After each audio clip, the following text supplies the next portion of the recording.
Goddag. I dag skal vi lære om noget om cola. Det var godt. Det er sådan en her, og vi ved alle sammen, eller vi ved alle sammen ikke, at det ikke er særlig godt for tænderne. Og nu vil jeg vise jer noget om syreindhold i cola. Husk handsker. For at finde syreindholdet i vores cola, vil vi titrere den med natriumhydroxid, NaOH. Det er det her. Her afbruser vi colaen for at ikke have lige så meget luft i den, så vi lettere kan arbejde med den. Her har vi hældt vores cola op i en 50 ml pipette med en præcision på 0,05 ml. Det er vigtigt at være præcis, når man arbejder med ekvivalenspunkt, for at få et bedre resultat. Her i har vi vores natriumhydroxid. Det skal vi have hældt op i vores pipette, som er et meget præcist måleinstrument.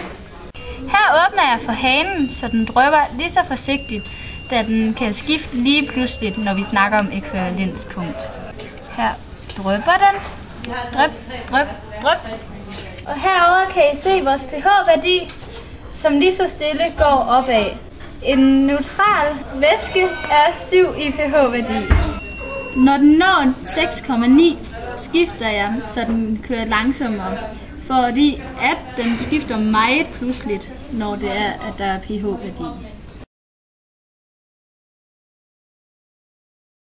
Vores resultat viste, at vi skal bruge 11,3 ml natriumhydroxid for at neutralisere vores cola.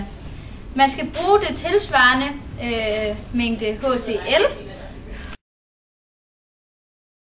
altså saltsyre.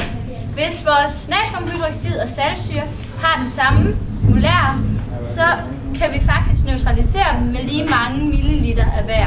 Så det vil sige, at når vi kan titrere vores cola med 11,3 ml natriumhydroxid, kan vi faktisk lige så godt drikke 11,3 ml saltsyre. Og hvis det nu bliver lidt så surt på maven, så kan I jo bare drikke 11,3 ml natriumhydroxid oventil, så er I neutrale i maven. Goddag, jeg er tandlæge Dr. G. Bis, og jeg er her for at fortælle om tænderne og påvirkningen fra cola. Vi har en tand her, der har en emaljeoverflade på sig.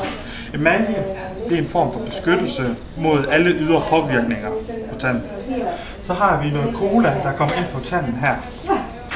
Cola, den syreindhold, der ligger i cola, er med til at fjerne det emalje, altså beskyttelsen, og derved er tanden blottet for alle ydre påvirkninger. Jeg sagde godt nok tidligere, at I bare kunne drikke saltsyre, men do not try this at home.